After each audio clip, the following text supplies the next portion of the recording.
안녕하세요. 인연인 줄 알았던 사람과 악연이 된 채 끝이 난 남자입니다.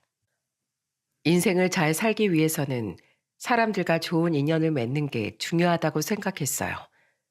힘든 일은 견디면 된다지만 사람이 힘든 건 정말 참기 힘든 고통이니까요. 그래서 인생은 누구를 만나서 사는지도 참 중요하다고 생각했습니다. 그래서 저희 아버지께서 저한테 항상 이런 말씀을 해주셨어요. 주변 사람이랑 잘 지내는 게 중요해.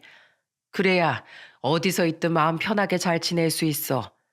그러니까 항상 사람들이랑 잘 지내. 어딜 가도 좋은 사람 사귀고 지내는 게 먼저야.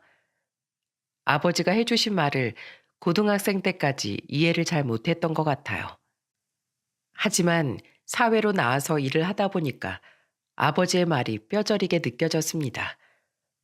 아무리 좋은 말을 들어도 직접 듣고 겪어봐야 깨닫게 되는 것 같아요. 제 나이가 어느덧 반백살이라고 할 수 있는 50에 가까워지다 보니까 사람에 대해 회의감까지 느끼게 되네요.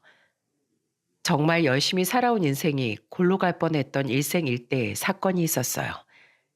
지금부터 저는 다시 생각하기도 싫은 그때 사건을 풀어보려고 합니다.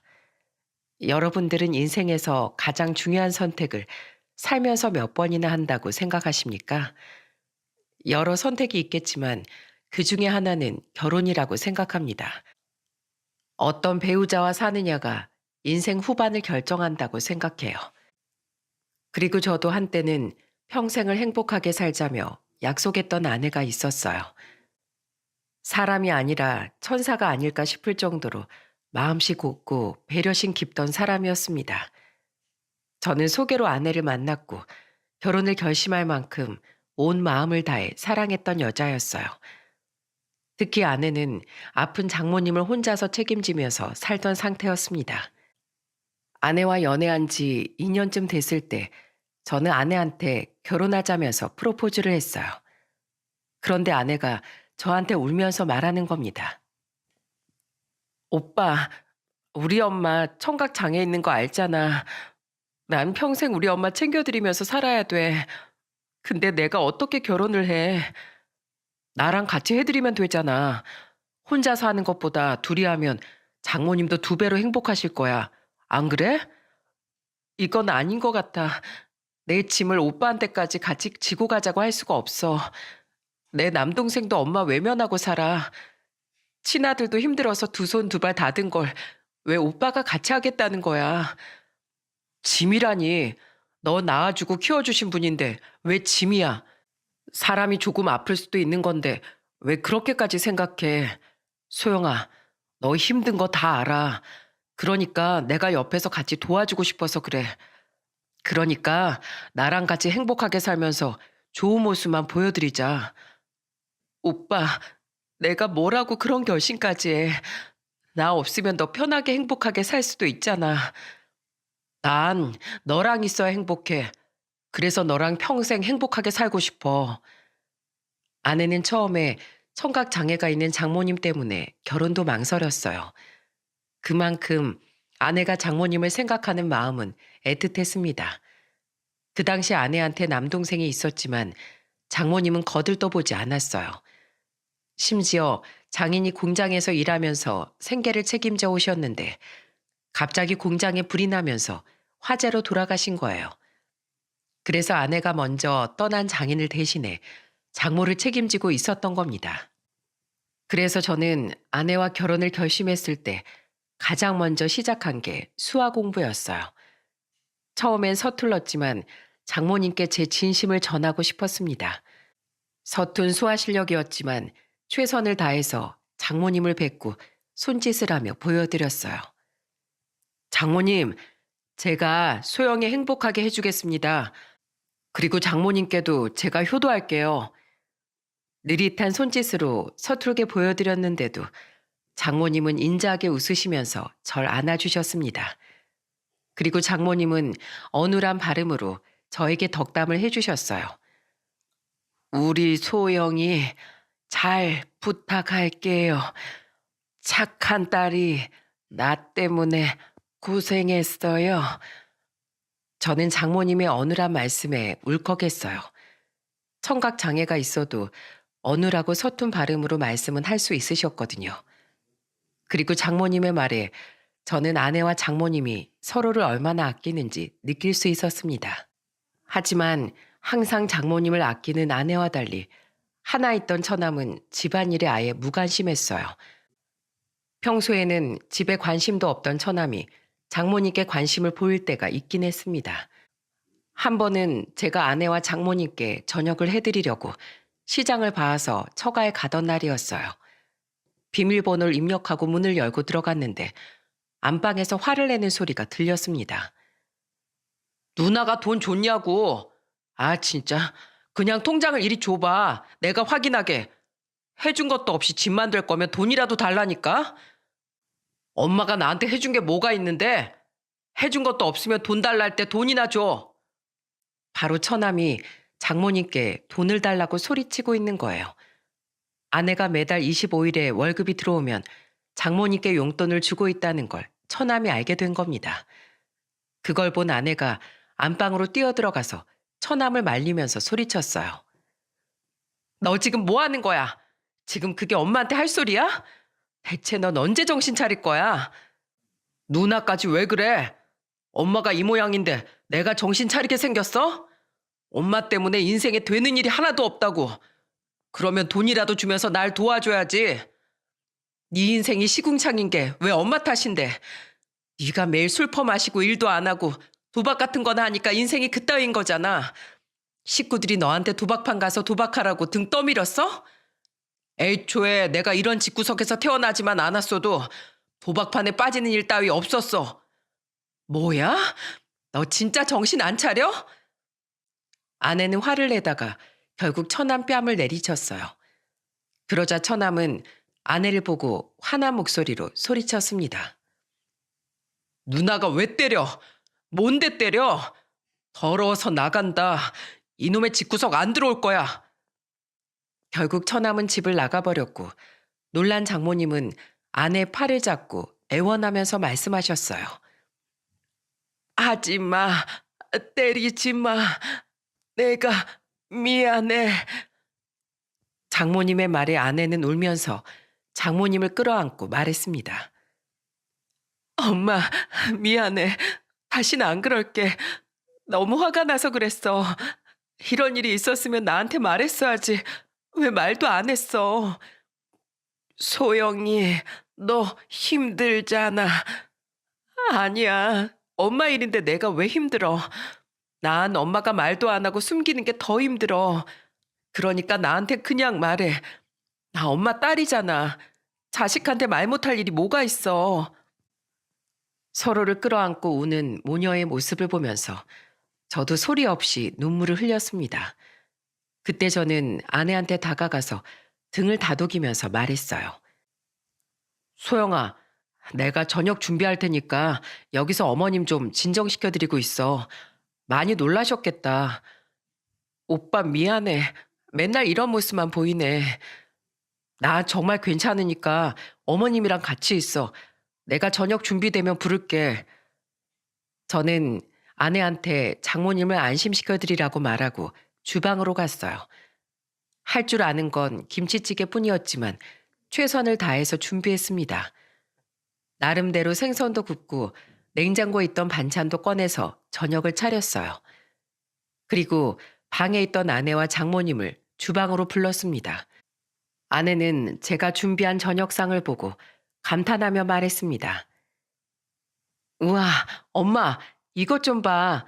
엄마 예비사위가 준비한 거야. 그러자 한결 편안해진 표정으로 장모님이 저를 보며 말씀하셨어요. 고마워요. 잘 먹을게요. 그렇게 다 같이 저녁을 먹으면서 그날의 사건은 일단락됐습니다. 저도 처음 본 처남의 모습에 깜짝 놀라긴 했어요. 하지만 저보다 아내가 더 놀라지 않았겠습니까? 알고 보니까 그동안 처남은 아내가 장모님께 용돈을 드리면 중간에서 그걸 가로채고 있던 거였어요. 하지만 그날은 장모님께서 아내와 저한테 작은 선물이라도 주고 싶어서 돈을 못 준다고 버티셨던 겁니다. 이런 이야기를 들으니까 저도 가슴이 미어지는 것 같았어요. 그래서 아내는 장모님께 용돈을 직접 이체하는 대신 자신의 명의로 된 체크카드를 주면서 말했습니다. 엄마, 이거 내 체크카드야. 여기에 내가 돈 넣어줄 테니까 이 카드 써. 어디에 쓰는지 문자로 알림이 다 오니까 절대 아들 주지 마. 알겠어. 고마워. 미안하다, 소영아.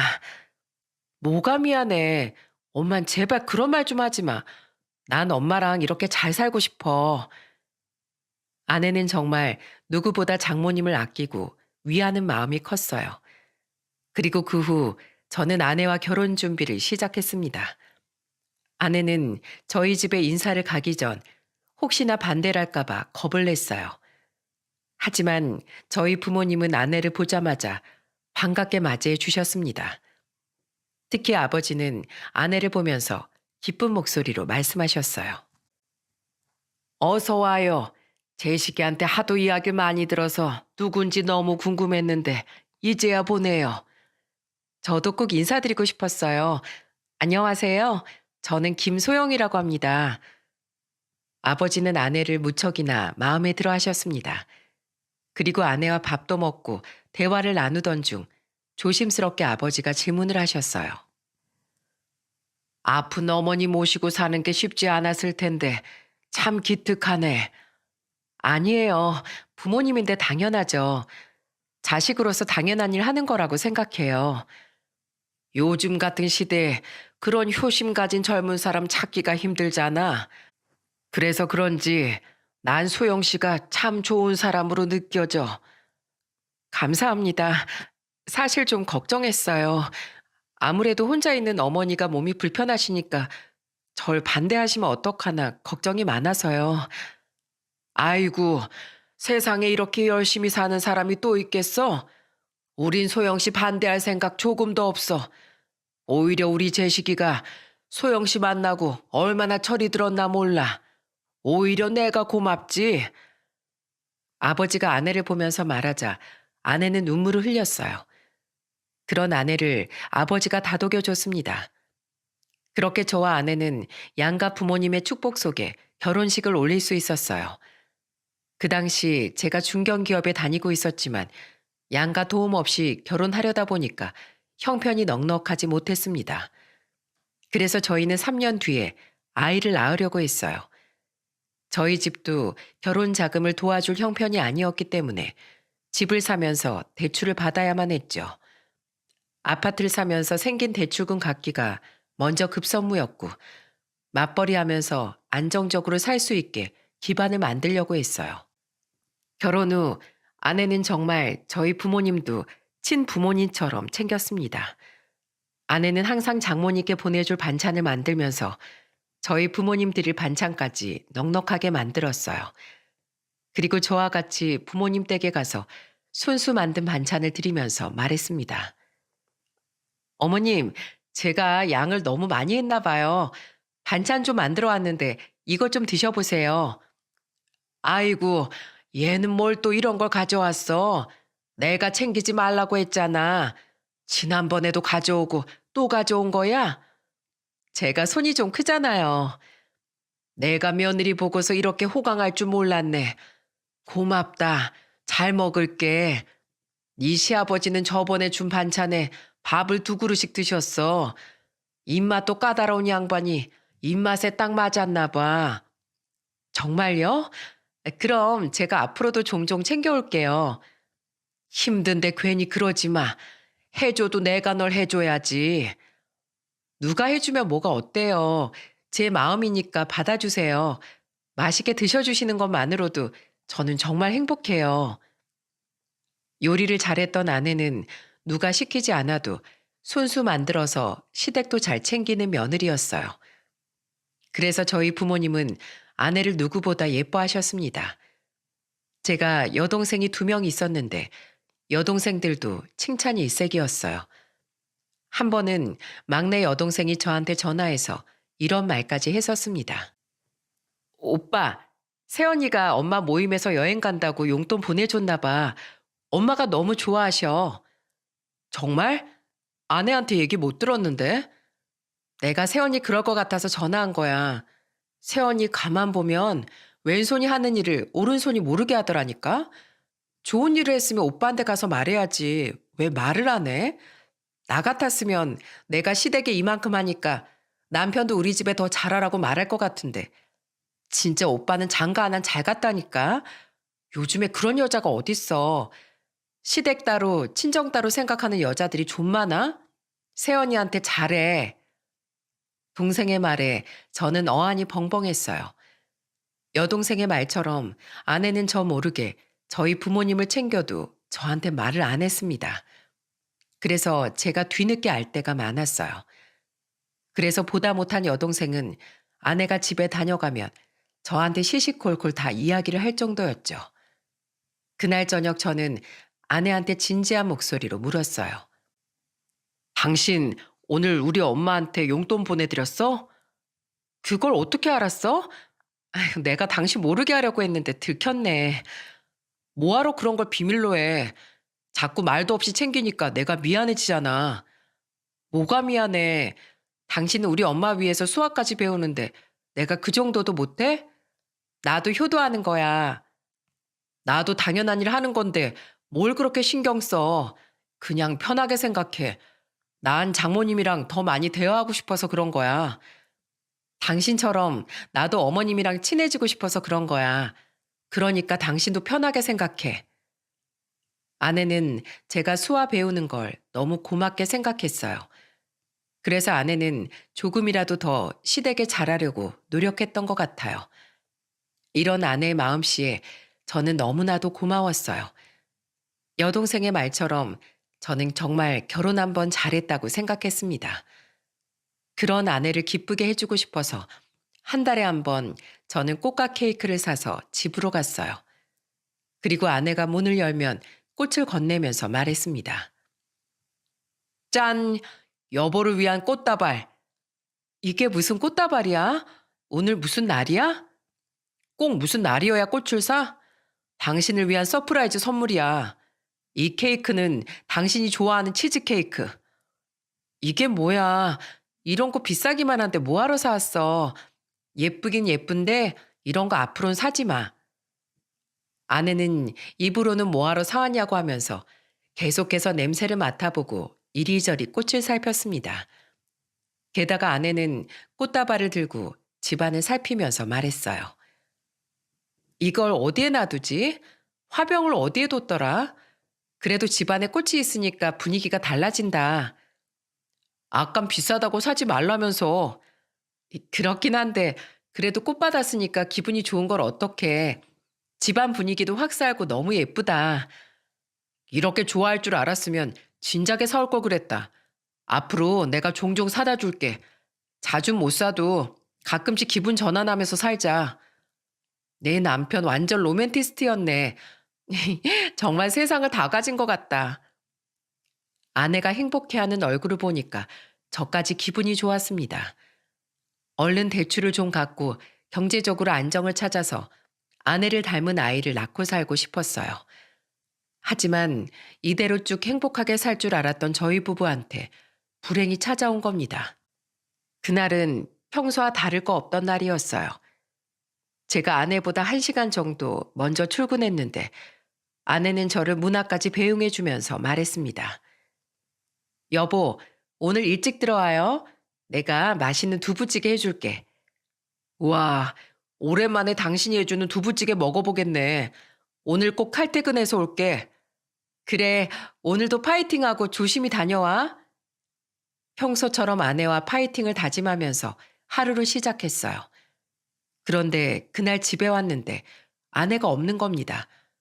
이상하다 싶어서 아내한테 전화를 걸었지만 아내는 전화를 받지 않았어요. 갑자기 연락 두절된 아내가 슬슬 걱정되기 시작할 때쯤 다급한 전화가 한 통 걸려왔습니다. 여보세요? 당신이야? 김소영 씨 보호자분 되십니까? 네, 제가 남편인데요. 누구세요? 여기 응급실입니다. 지금 빨리 와주셔야겠습니다. 저는 병원에서 걸려온 전화를 받고 온몸에 피가 식는 기분이었어요. 너무 놀라서 차를 직접 운전할 정신도 아니었습니다. 저는 택시를 타고 병원으로 향했어요. 가는 내내 제발 큰 사고만 아니길 빌었죠. 하지만 제 간절한 기도가 하늘에 닿지 않았는지 병원에 도착했을 때 아내 상태는 정말 만신창이었습니다. 어디 하나 성한 곳이 없던 아내를 보면서 울부짖었어요. 이게 뭐야? 여보, 이게 무슨 일이야? 여보, 나 왔어. 눈 좀 떠봐. 제가 소리를 지르면서 말하자 간호사가 절 막으면서 말했어요. 보호자분, 진정하세요. 곧 수술실로 가실 거예요. 우리 아내 좀 살려주세요. 제발요. 제가 이렇게 빌게요. 제발요. 이렇게 가면 안 될 사람이에요. 아직 못해준 게 너무 많아요. 응급실에서 목 놓아 우는 저를 두고 아내는 수술받기 위해 수술실로 옮겨졌습니다. 그리고 가족들과 장모님까지 연락을 받고 병원으로 달려왔어요. 저희 어머니는 놀란 장모님 손을 꼭 잡아주셨습니다. 온 가족이 한마음으로 아내가 무사히 나오기를 빌었어요. 아내는 그날 퇴근하는 길에 신호 위반 차량에 치이는 사고를 당했던 거였습니다. 천사 같은 아내가 왜 이런 억울한 일을 당한 건지 믿을 수가 없었어요. 저는 아내가 누워만 있어도 되니까 제발 깨어나기만 바랬습니다. 이런 생각까지 할 정도로 아내의 상태는 좋지 않았어요. 온 가족이 초조한 마음으로 아내를 기다렸지만 결국 아내는 수술 도중에 세상을 떠나고 말았습니다. 하루아침에 허망하게 아내를 잃은 저는 그 상황을 믿을 수가 없었어요. 장모님은 가슴을 치면서 오열하셨어요. 결국 믿을 수 없는 상황에 아내 빈소가 마련됐고 그 순간에도 저는 믿을 수가 없었습니다. 멍하게 아내의 영정사진을 보면서 말했어요. 여보, 내가 못 지켜줘서 미안해. 그동안 대출 갚는다고 제대로 해준 것도 없는데 이렇게 가버리면 나 어떻게 살라고 가는 거야? 뭐가 그렇게 급해서 나만 여기 두고 가? 왜? 저는 땅을 치면서 오열하기 시작했습니다. 그런 저를 보던 아버지가 다가와서 저를 다독이면서 말했어요. 제시가 정신 차려. 네가 이러면 네 아내도 편히 못 쉬어. 이대로 못 보내겠어요. 제가 잘해준 게 하나도 없어요. 아내한테 꼭 행복하게 해준다고 약속했는데 아직 제대로 행복하게도 못 해줬어요. 제가 어떻게 보내요? 아니야. 너랑 있는 지난 3년 동안 행복했을 거야. 그 시간 동안 네 아내가 정말 많이 웃고 행복했을 거야. 그러니까 우리 잘 보내주자. 거기서 아무 걱정 없이 편히 지내게 잘 보내줘야지. 저는 아버지의 말에도 목 놓아 오열할 수밖에 없었습니다. 정말 이 모든 게 꿈인 것만 같았어요. 그동안 제 인생의 버팀목이 되어준 유일한 여자였거든요. 저도 이렇게 힘든데 장모님은 어떻겠습니까? 슬픔을 가눌 길이 없던 장모님은 가슴에 멍이 들도록 가슴을 내리치며 우셨습니다. 그래서 저는 장모님께 다가가서 손을 잡아드리며 힘겹게 말했어요. 장모님, 아내 분명 좋은 곳에 갔을 거예요. 천사 같은 사람이었잖아요. 제 말에도 장모님은 그저 눈물만 흘리실 뿐이었어요. 심지어 장모님은 울다 지쳐서 실신까지 하실 정도였습니다. 그동안 유일하게 기댈 수 있던 사람이 아내였고 멀쩡한 자식을 하루아침에 잃은 고통이 크셨던 것 같아요. 그렇게 저는 아내를 비통한 마음으로 보내줘야만 했습니다. 하지만 장례가 끝난 후에도 저는 아내를 잊을 수가 없었어요. 그래서 저는 수시로 장모님을 찾아갔습니다. 그곳에서 장모님과 같이 밥을 먹으면서 장모님께 장난치듯 말했어요. 장모님, 저녁 드세요. 제가 콩나물국 끓였어요. 따뜻하게 밥 드시고 약 챙겨 드셔야죠. 제가 수화를 하며 말하자 장모님은 씁쓸한 얼굴로 저를 보시더니 식사를 하셨어요. 한동안 장모님 댁을 왔다 갔다 하니까 장모님도 난감하셨을 거예요. 하지만 그때는 아내가 너무 보고 싶어서 장모님께 더 찾아갔던 것 같아요. 그런데 그날은 장모님께서 표정이 안 좋으시더라고요. 그러더니 밥을 다 드시고 저한테 슬픈 표정을 지으시면서 어눌한 말투로 더듬거리며 말씀하셨습니다. 이제 더 이상 찾아오지 말고 새 인생 살아. 소영이도 그걸 원할 거야. 장모님, 병원도 다니셔야 하잖아요. 제가 잠시만 같이 모시고 가게 해주세요. 난 괜찮아. 자네는 이제 자네 인생 살아. 저는 단호한 장모님의 말에 가슴이 아팠습니다. 결국 장모님의 간절한 부탁으로 처가의 발길을 끊을 수밖에 없었어요. 그리고 저는 마지막으로 장모님께 1,000만 원을 보내드렸습니다. 평소 병원에 다니시던 장모님께 약값에 보태시라고 마지막으로 마음을 전했어요. 그 후로 저는 여자를 멀리하면서 일만 하면서 지냈습니다. 사람은 사람으로 잊어야 한다면서 저한테 소개를 주선하는 지인들도 있었어요. 하지만 저는 쉽게 누구를 소개받고 알아가고 싶지 않았습니다. 아내와 사별할 때 나이가 31살이었는데 거의 16년을 혼자 지냈네요. 아내에 대한 미안함에 봉사활동을 다니면서 시간을 보냈습니다. 그동안 이사도 하고 강아지도 키우면서 취미로 낚시를 즐기며 지냈어요. 그러다 보니까 어느덧 16년이 흘러있더군요.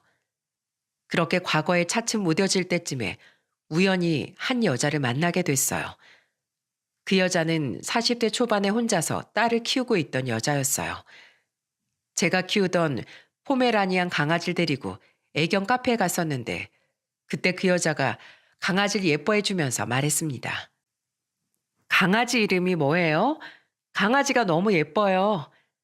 아, 이름은 콩이에요. 콩이요? 아유, 생긴 것처럼 이름도 귀엽네요. 이 카페에 자주 오시나 봐요. 저도 강아지를 키워서 딸이랑 자주 오는 편인데 올 때마다 보는 것 같네요. 아, 강아지 혼자 두고 나올 수 없어서 애견 카페를 자주 와요. 제가 일하는 동안 강아지를 놀아줄 수 없으니까 여기서 그냥 뛰어놀게 하는 편이에요. 정말요? 앞으로 자주 보겠네요. 이 근처 살아서 저 자주 오거든요. 그 여자는 제 옆 동네에 살고 있었고 카페에서 우연히 만난 뒤 저한테 관심을 보였어요. 강아지를 인연으로 자연스럽게 말을 트이면서 가까워지기 시작했습니다. 성격이 밝고 에너지가 있던 여자는 부침성이 좋았어요. 그래서 친구로 지내다가 어느새 자연스럽게 연인으로 발전하게 됐습니다. 그때 여자친구가 혼자서 딸을 키우고 있어서 데이트할 때 13살인 딸을 데리고 왔었어요. 그런데 여자친구의 부침성 있던 성격과 달리 딸은 저를 고운 시선으로 봐준 적이 없었습니다. 마치 당신이 왜 이 자리에 있냐는 그런 표정이었죠. 그때는 아직 어려서 저를 받아들일 시간이 필요하겠구나 싶었습니다. 그래서 저는 같이 밥을 먹다가 여자친구 딸에게 조심스럽게 말했어요. 윤정아, 아저씨 받아들이기 좀 힘들지? 아직 처음이어서 그럴 거야. 아저씨가 더 노력할게. 왜요? 그런 노력 필요 없어요. 그냥 저 같은 거 신경 쓰지 말고 엄마랑 둘이 알아서 지내세요. 너 같은 거라니 그런 말 하지 마. 다 너를 존중하니까 이렇게 말하는 거야. 그러니까 그런 관심 귀찮으니까 엄마랑 재미나 보세요. 퉁명스런 윤정이의 말에 저는 당황했어요. 그러자 같이 있던 여자친구가 윤정이를 다그치며 말했습니다. 너 그게 무슨 말버릇이야. 그래도 엄마랑 1년이나 만난 아저씨잖아. 예의 있게 말해야지. 엄마가 언제 내 허락받고 남자 만났어? 그냥 나 신경 쓰지 말고 이런 자리나 데리고 오지 마. 그 순간 화까지 내는 윤정일 보니까 더 이상 무슨 말도 할 수가 없더라고요. 하지만 여자친구 딸인데 어떻게 그냥 둘 수 있었겠습니까? 한 번은 윤정이가 반에서 1등 했다는 소식을 듣고 여자친구와 같이 학교가 끝난 윤정이를 데리러 갔어요. 그리고 차에 탄 윤정이를 보며 물었습니다. 윤정아, 얼마 전에 기말고사에서 1등 했다면서? 진짜 축하해. 너 좋아하는 피자 먹으러 갈까? 아니면 뭐 먹고 싶은 거 있어? 학교 앞까지 와서 그냥 차에 타긴 했는데요. 제발 저한테 신경 끄면 안 돼요? 뭔데 왜 자꾸 어설프게 아빠 노릇하려고 해요? 전 아저씨하고 친해질 마음 없으니까 그만하세요. 난 너 축하해주고 싶어서 그랬지. 아빠 노릇하려고 그런 거 아니라 단순히 너 공부하느라 힘들었을 것 같아서 맛있는 거 사주고 싶었어. 쓸데없는 노력하지 말고 저 앞에 세워주세요. 저는 너무 단호한 윤정이의 말에 당황스러웠어요. 참다 못한 여자친구가 윤정이를 보며 화를 냈어요. 너 지금 아저씨한테 그게 무슨 말버릇이야? 너 진짜 엄마한테 혼나고 싶어? 정도껏 하라고 진짜. 아저씨가 너랑 잘 지내보려고 하는 건데 왜 그래? 엄마도 무섭다 무서워. 사람이 그러는 거 아니야. 뭐? 얘가 지금 무슨 소리를 하는 거야? 엄마랑 결혼할 사람이야. 너도 앞으로 예의 있게 행동해. 됐어. 엄마 마음대로 살아. 그때 여자친구와 결혼에 대해 진지하게 논의할 때라서 여자친구도 윤정이를 타일러 보고 싶었던 거예요. 하지만 이러다 둘이 큰 싸움으로 번질 것 같아서 너무 단호하게 말하는 윤정이를 결국 내려주고 말았어요. 그때 여자친구가 저한테 미안한 목소리로 말했습니다. 오빠, 미안해. 점점 커갈수록 말을 안 들어. 왜 저러는지 나도 모르겠다. 괜찮아. 아직 어린 애잖아. 당연히 내가 싫고 불편할 수 있지. 우리 결혼 급한 것도 아니고 천천히 윤정이도 마음의 준비할 수 있게 준비하자. 고마워. 우리 윤정이까지 생각해줘서. 윤정이도 우리 가족이잖아. 그러니까 우리가 윤정이 이해해주자. 그리고 그날 저녁 저는 윤정이가 여자친구한테 사람이 그러는 거 아니야. 무섭다 무서워. 라고 했던 말이 계속 맴돌았어요. 그 말이 걸리긴 했지만 화가 나서 홧김에 나온 말이겠지 생각했습니다. 그리고 괜히 기분 좋은 날 윤정이 기분을 망친 것 같아서 미안했어요. 그래서 당분간 윤정이를 안 보다가 저는 초등학교 졸업식 날 최신 휴대폰과 장문의 편지를 들고 갔습니다. 편지에는 제 진심을 그대로 담았어요. 윤정아, 아저씨야. 초등학교 졸업 축하해. 앞으로는 윤정의 특별한 날에 아저씨가 이렇게 진심으로 축하해주고 싶다. 지금은 윤정이가 아저씨를 인정하기 힘들 거야. 너의 마음도 충분히 이해해. 그래서 아저씨는 윤정이 뒤에서 기다리려고 해. 네가 힘들 때나 기쁠 때나 늘 뒤에서 이 아저씨가 윤정이를 지켜보며 기다릴게. 그러니까 마음의 문이 열리면 꼭 아저씨한테 손을 내밀어 줄래? 너의 좋은 친구이자 좋은 새아빠가 되어주고 싶다. 졸업 축하한다.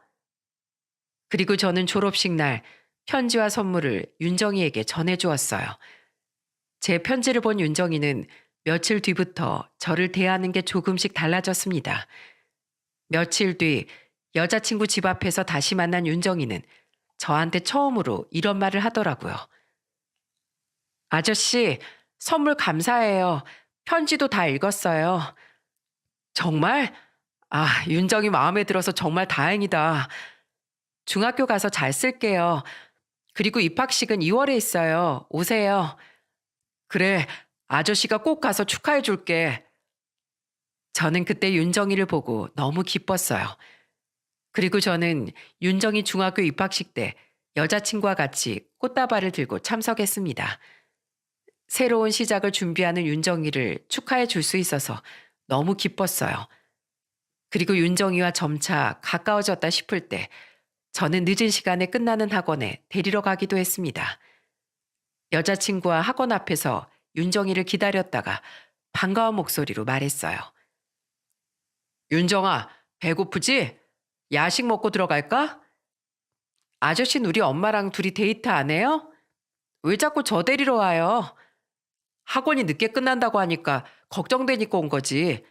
배고프지 않아? 뭐 먹고 가자. 그럼 저 치킨 먹을래요. 퉁명스럽긴 해도 윤정이는 점점 저에게 마음의 문을 열어줬습니다. 그래서 저는 셋이 야식을 먹으면서 좀 더 가까워지고 싶은 마음에 윤정이를 보며 물었어요. 윤정아, 넌 꿈이 뭐야? 되고 싶은 거 있어? 제가 윤정이한테 묻자 갑자기 여자친구가 빵 터진 웃음소리를 내더니 비웃으며 말했습니다. 오빠, 제 꿈 없어. 성질머리 좀 봐. 공부도 남 이겨 먹으려고 하는 애야. 거창한 장래 희망 아니라도 하고 싶은 게 있을 순 있지. 야, 윤정아, 너 꿈 있어? 없지? 딸한테 비아냥거리면서 묻는 여자친구를 보고 조금 당황스러웠어요. 그때 윤정이가 단호한 목소리로 말했습니다. 엄마가 나 꿈 있냐고 물어본 적 있어? 없으니까 모르지. 아저씨, 저는 화가가 되고 싶어요. 윤정이의 말에 여자친구는 당황한 표정을 지었어요. 그 순간 어색한 분위기를 깨고 제가 윤정이를 보며 물었습니다. 아, 정말? 왜 화가가 되고 싶은 건데? 사진은 찍고 싶은 게 있으면 직접 가야 하잖아요. 근데 그림은 보고 싶은 것도 손으로 다 그릴 수 있잖아요. 오, 아, 그런 뜻이 있었어? 그럼 넌 뭘 제일 그리고 싶어? 돌아가신 우리 아빠요. 윤정의 말에 저도 여자친구도 깜짝 놀랐어요. 저는 침착하게 윤정이를 보며 말했습니다. 아빠가 많이 보고 싶었구나. 네, 아빠는 저한테 등대 같은 분이셨어요. 그래서 자꾸 아빠가 보고 싶어요. 그리고 윤정이는 갑자기 눈물을 보였어요. 그러자 여자친구는 한숨을 쉬면서 말했습니다.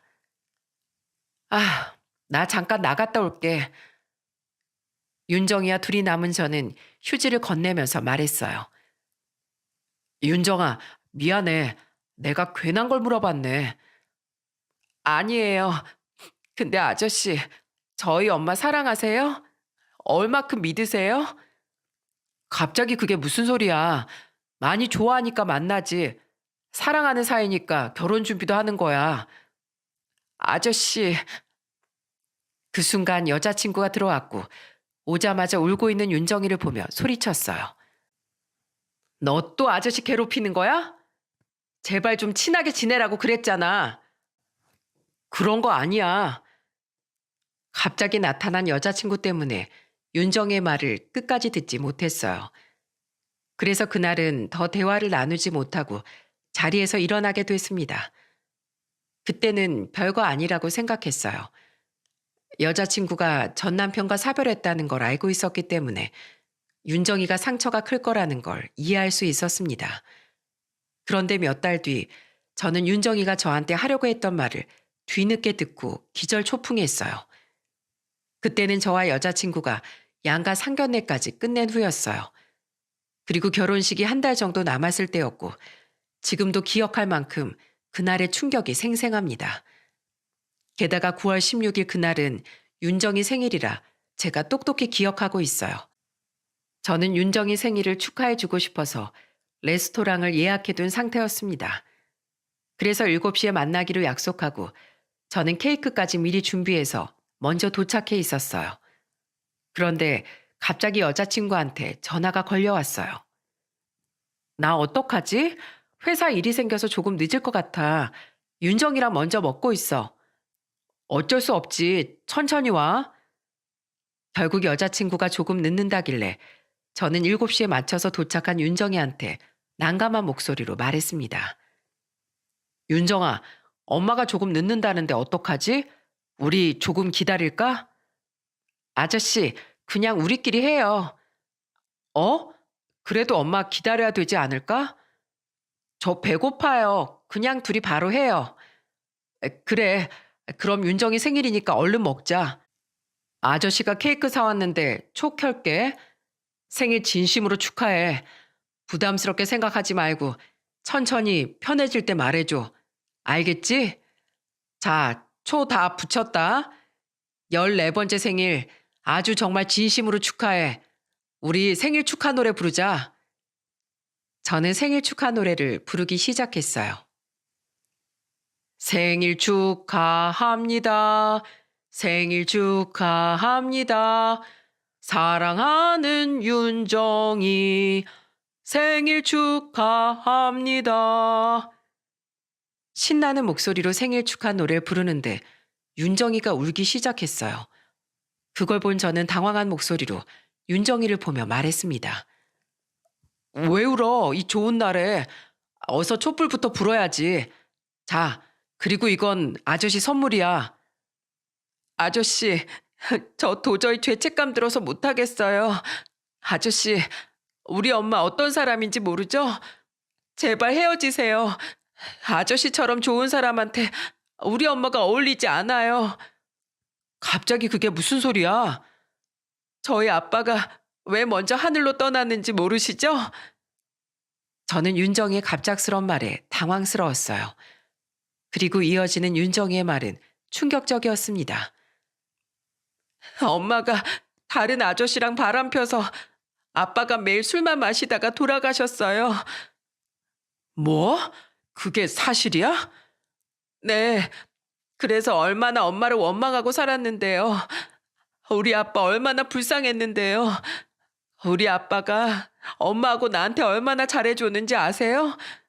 근데 엄마가 저 10살 때 다른 아저씨랑 바람 펴서 아빠가 그 충격으로 쓰러지신 거라고요. 그리고 지금도 아저씨 말고 엄마 만나는 남자 또 있어요. 제가 집에서 통화 들은 적 있어요. 우리 엄만 그런 사람이에요. 남자면 환장하는 사람이라고요. 얼마나 남자에 미쳤으면 딸인 저도 뒷전이었어요. 어떤 날은 혼자 집에서 잘 때도 많았어요. 초등학생이 집에서 며칠씩 혼자 지낸다고 생각해 보세요. 아저씨는 그게 믿어지세요? 얼마나 무서웠는데요. 저는 윤정이의 말에 큰 충격을 받았어요. 하지만 울면서 말하는 윤정이가 거짓말을 하는 것 같진 않았습니다. 그래서 저는 윤정이를 달래면서 말했어요. 윤정아, 아저씨 괜찮아. 울지 마. 그동안 제가 아저씨 싫어했던 게 우리 아빠 생각이 나서 그랬어요. 저 볼 때마다 따뜻하게 대해주시는 거 보고 꼭 사실을 알려드리고 싶었어요. 우리 엄마한테 피해본 사람은 우리 아빠 한 사람으로 좋게 해요. 그러니까 제발 파혼하세요. 그래야 아저씨가 살아요. 정말 윤정의 말을 다 듣고 나니까 어안이 벙벙했어요. 그동안 여자친구가 저한테 했던 말은 다 모두 거짓이었던 겁니다. 심지어 결혼 준비를 하면서도 만나는 남자가 있었다는 사실이 큰 충격이었어요. 그리고 잠시 뒤 여자친구가 왔고 뻔뻔하게 말하더군요. 내가 많이 늦었지? 미안해. 갑자기 회사에 급한 일이 생겨서. 둘이 벌써 초 붙였네? 윤정아, 아저씨랑 잘 있었어? 저는 뻔뻔하게 말하는 여자친구를 보고 기가 막혔어요. 하지만 모든 사실을 알았기 때문에 뻔뻔한 여자친구의 얼굴을 더 보고 있을 수 없었습니다. 그래서 저는 자리에서 일어나면서 여자친구를 보며 물었어요. 오늘은 나 먼저 갈게. 왜 갑자기 집에 가? 윤정이가 또 화냈어? 왜 벌써 가? 집에 일이 생겼어. 나 빨리 가봐야 될 것 같아. 근데 혹시 나한테 뭐 숨기는 거 없어? 내가 뭘 속여. 내가 숨길 게 뭐가 있어. 우리 딸도 다 보여줬는데. 아니야. 속인 거 없으면 됐어. 나중에 보자. 저는 여자친구의 말에 그대로 레스토랑을 빠져나와 버렸습니다. 그리고 다음 날부터 저는 여자친구의 뒷조사를 시작했어요. 예전엔 이런 걸 누가 하나 싶었는데 심증은 있고 물증이 없으니까 직접 뒷조사를 하게 되더군요. 그래서 저는 제대로 확인해 보려고 정말 조사를 해봤죠. 그런데 어떤 현실이 저를 기다리고 있었는 줄 아십니까? 여자친구는 정말 저 말고도 2살 어린 남자가 또 있었어요. 몇 주간의 조사 결과를 업체로부터 넘겨받은 저는 온몸에 소름이 돋았습니다. 주로 저한테 야근이 있다고 핑계를 댄 날 몰래 만나고 있던 거예요. 이런 추잡한 진실을 다 알게 된 저는 손이 부들부들 떨렸습니다. 그리고 모든 증거를 들고 여자친구를 만났어요. 그리고 약속 장소에 도착한 여자친구한테 증거 사진을 얼굴에 다 뿌리면서 소리쳤습니다. 입이 있으면 설명해봐. 깜짝이야. 이런 걸 사람한테 던지면 어떡해. 뭔데 그래? 네가 사람이야? 진심으로 대하는 나한테 네가 어떻게 그럴 수가 있어?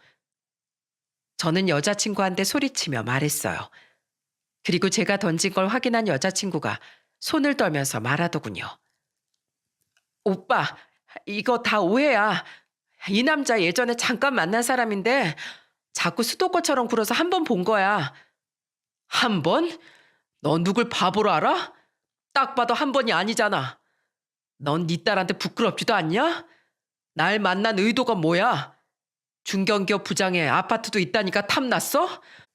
뭐 뜯어 먹을 거라도 있을 것 같아서 그랬냐고. 그게 아니라 나 진짜 오빠 사랑해서 그랬어. 사랑해서 그랬던 거야. 헤어지려고 그랬어. 우리 결혼 준비도 하고 있었잖아. 진짜 어이가 없다. 결혼 전이니까 양다리 걸쳐도 된다는 거야? 세상 참 무섭다 무서워. 우리 상견례도 하고 어른들한테 인사까지 다 드렸는데 이대로 파혼할 건 아니지? 결혼 전에 이 정도 실수는 누구나 해. 이게 입으로 똥을 싸네?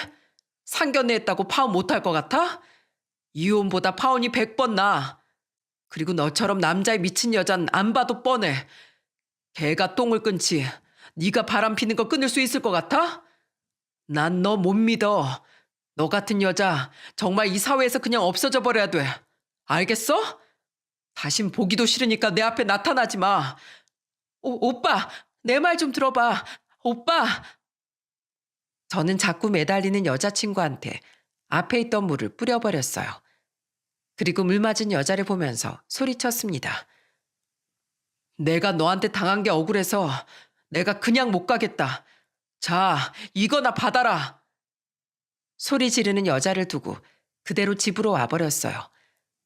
제가 살던 집은 아내와 사별하고 제가 청약으로 마련한 집이었습니다. 아픔은 이겨내고 새로 시작해 보려는 저한테 또 다른 아픔이 생길 뻔한 겁니다. 하지만 그 후로도 그 여자는 끈질기게 찾아와서 저한테 애원하며 말했어요. 오빠, 나 헤어졌어. 그러니까 제발 한 번만 용서해줘. 다시는 안 그럴게. 저는 문 앞에서 애원하면서 우는 그 여자 말에 듣는 척도 안 하고 바로 경찰에 신고했어요. 그리고 접근 금지 신청까지 하면서 거머리같이 구는 여자를 떼낼 수 있었습니다. 정말 세상 무섭지 않습니까? 그런데 저런 철없는 여자를 대신해서 저한테 진심 어린 전화를 해준 사람이 있었어요. 바로 윤정이었습니다. 아저씨, 제가 죄송해요. 엄마 대신 제가 사과드릴게요. 아니야, 넌 잘못 없어. 그래도 엄마 딸이잖아요. 제가 진심으로 사과드릴게요. 1년 동안 저 많이 예뻐해 주시고 진심으로 생각해 주셔서 너무 감사합니다. 아저씨 꼭 행복하길 바랄게요. 마지막으로 아저씨한테 연락드린 거예요. 그래, 고맙다. 윤정이도 원하는 꿈 이루고 꼭 행복하게 살길 바랄게. 고마워. 네, 아저씨는 충분히 좋은 여자 만날 자격이 있는 그런 분이세요. 항상 건강하시고 잠시나마 제 아빠 같은 존재가 되어주셔서 감사합니다. 그렇게 윤정이와 아쉬운 전화를 끊고 난 뒤에 눈물을 흘렸습니다. 저한테 이런 전화를 했던 윤정이 심정이 어땠을까요? 1년 동안 윤정이와 가까워지려고 노력을 많이 했는데 마음이 참 안 좋았어요. 그리고 그 과정에서 윤정이는 어렵게 저한테 마음을 열고 있었던 겁니다. 그런데 생각 없는 여자 때문에 괜히 상처를 받게 된 거예요. 이 상황에서도 저를 걱정해주는 생각이 깊은 아이였어요.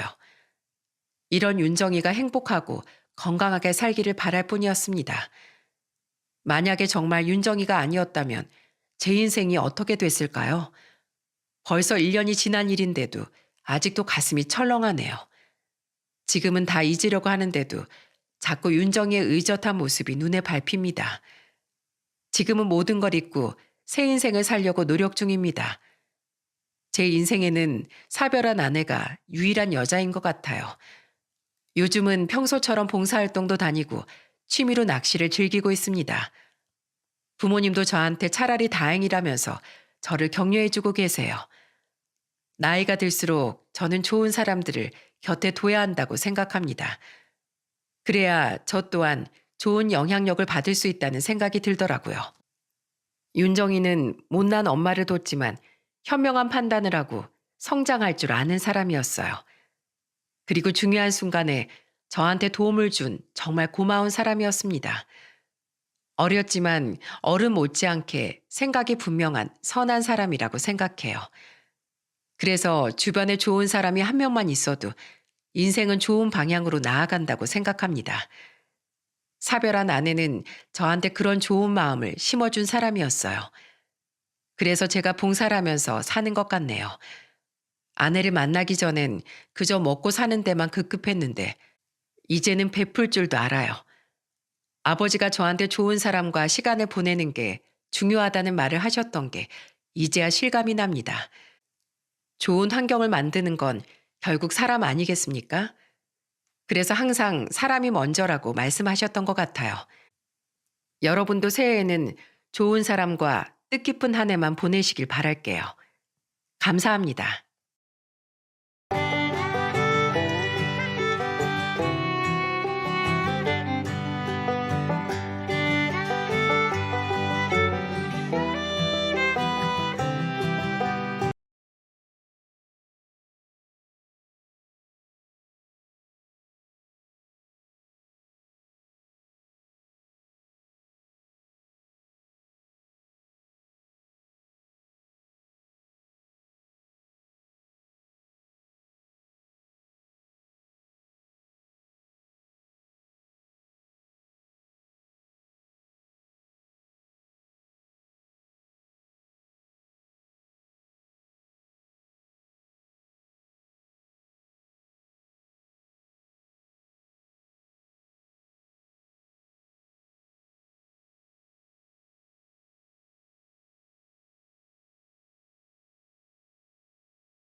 안녕하세요. 역경을 딛고 스스로 성공을 성취한 40대 후반 남자입니다. 뒤늦은 제 성공의 비결은 오기와 감사라고 생각해요. 제 인생을 시궁창으로 밀어넣었던 인간들보다 반드시 더 잘 살겠다는 오기와 무너져 있던 저를 붙잡고 일으켜준 은인에게 보답하고 싶다는 감사의 마음 말이죠. 감사는 빨리 늙는다는 말을 들은 적이 있는데 사람은 자신이 받은 은혜를 쉽게 망각한다는 뜻이라더군요. 그리고 전 자신의 욕심에 눈이 멀어 고마운 마음 따윈 쓰레기통에 버려버린 사람들의 비참한 몰락을 보게 되었어요. 그 사람들은 바로 제 인생을 시궁창으로 밀어넣은 전 처가 식구들과 전 아내죠. 저를 철저히 짓밟았던 그들에 대한 이야기를 지금부터 시작해 보도록 하겠습니다. 저는 대학을 졸업한 후 서울의 중견기업에 취업했어요. 저와 달리 제 남동생과 여동생은 대학을 마친 후 부모님이 계신 지방으로 다시 내려가 터를 잡았죠. 저는 직장 생활을 하며 대학 생활 끝물에 만난 여자친구와 무려 8년을 연애했습니다. 길을 걷다 우연히 모르는 사이인 여자친구를 뺑소니 치고 도망가던 오토바이 운전자를 잡아준 걸 시작으로 여자친구가 제게 적극 연락을 해서 인연이 되었거든요. 2살 어린 여자친구는 의대생이었어요. 서울에 위치했던 여자친구의 집은 아버지가 사업을 2번이나 말아먹고 당시 어머니까지 대장암 2기로 투병 중이라 형편이 많이 어려웠습니다. 훨씬 먼저 사회생활을 시작했던 전 그런 여자친구를 돕기 위해 많은 헌신을 했죠. 등록금을 보태주고 생활비를 도와주는 등 저는 열심히 살아가는 여자친구를 응원하고자 최선을 다했어요. 여자친구만큼이나 여자친구의 부모님께서도 제게 무척 고마워하셨습니다. 그런 두 분께 저녁 식사 초대를 받아 여자친구의 집에 놀러 간 적이 있었어요. 저는 대장암에 좋다던 음식과 소고기를 선물로 들고 방문했었죠. 아이고, 우린 차린 것도 많이 없는데 뭘 이렇게 양손 가득 들고 왔어? 영애 가족을 처음 만나는 자리인데 빈손으로 올 수야 있나요? 건강은 괜찮으세요, 어머님? 덕분에 괜찮아. 우리 영애 잘 챙겨줘서 너무 고맙네, 영식군. 앞으로도 우리 영애랑 싸우지 말고 오래오래 잘 만나줘. 와, 형, 이거 한우네요. 저 한우 처음 먹어봐요. 진짜 우리 미래의 매형 최고. 매형? 이거 듣기 너무 좋은데? 그날을 시작으로 저는 여자친구 집에 종종 왕래를 했습니다. 대학 다니느라 바쁜 여자친구와 여자친구 동생을 대신해 휴가를 쓰고 어머님을 병원에 몇 번 모시고 가기도 했죠. 여자친구의 아버지께선 일당제로 막노동을 나가셨기에 일을 빠지면 어려운 형편에 타격이 컸거든요. 이외에도 언제 한 번은 돈을 모아 여자친구 아버님께 안마기를 선물해 드리기도 했고 넘어져서 한동안 다리에 깁스를 해야 했던 여자친구 남동생을 시간이 맞을 때마다 학교에 태워다 주고 데리러 가기도 했어요. 여자친구와 가족들은 항상 제게 고맙다고 말하며 저를 자기들의 인생의 은인이라고 말해주더군요. 너무 과장된 표현에 저는 쑥스러움을 감추지 못했죠. 저희 부모님은 어려운 여자친구와 가족을 도와주고 싶어하는 제 의견을 존중해 주셨습니다. 비록 서울에서 멀어서 자주 가지 못했지만 저희 부모님의 초대로 인해 여자친구는 몇 번 저희 집에 인사를 드리기도 했어요. 부모님은 어려운 상황에서도 공부를 포기하지 않아 대견하다며 여자친구에게 무척 잘해주셨죠. 여자친구는 노력 끝에 전문의 자격을 취득했습니다. 그 사이 장모님은 완치 판정을 받고 건강을 되찾으셨죠. 그런데 그때부터 저는 사람의 이기적인 심리를 눈앞에서 목도하게 되었어요. 여자친구가 대형 병원에 취업까지 확정되자 여자친구의 부모님은 저를 찬밥 취급하기 시작했거든요. 자네 왜 결혼도 안 한 사람이 자꾸 여자 집을 들락거리나? 괜히 주위에서 보면 내 딸 흉봐. 앞으로 우리 집 오는 거 자중하게. 자네는 대기업으로 이직 같은 거 못하나?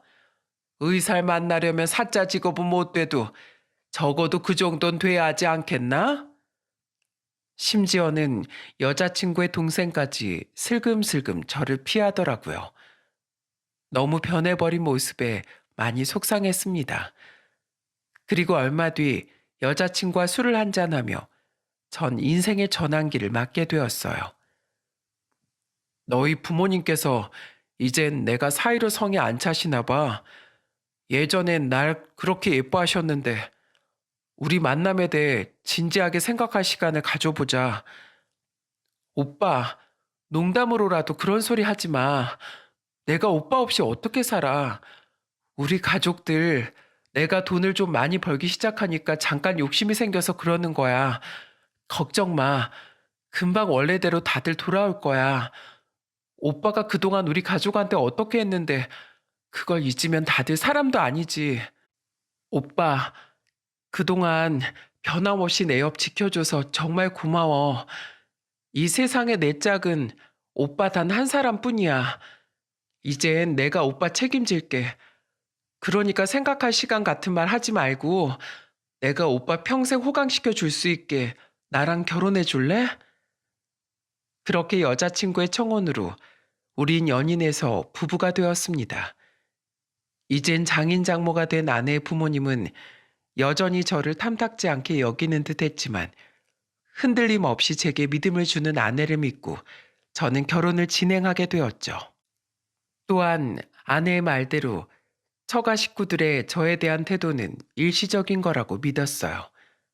하지만 그런 제 생각은 단단한 우산이었습니다. 결혼 후 처가 식구들은 직업적 수준 차이가 난다며 점점 더 저를 무시하기 시작했거든요. 한 번은 어느 명절날 처가에서 이런 일도 있었어요. 저희 집에서 막 처가로 올라간 터라 장거리 운전이 피곤했던 전 작은 방에서 잠시 눈을 붙이고 있었습니다. 그런데 제가 있는 방문이 열려 있는 걸 뻔히 아는 장모가 저 들으라는 듯이 큰 소리로 통화를 하더라고요.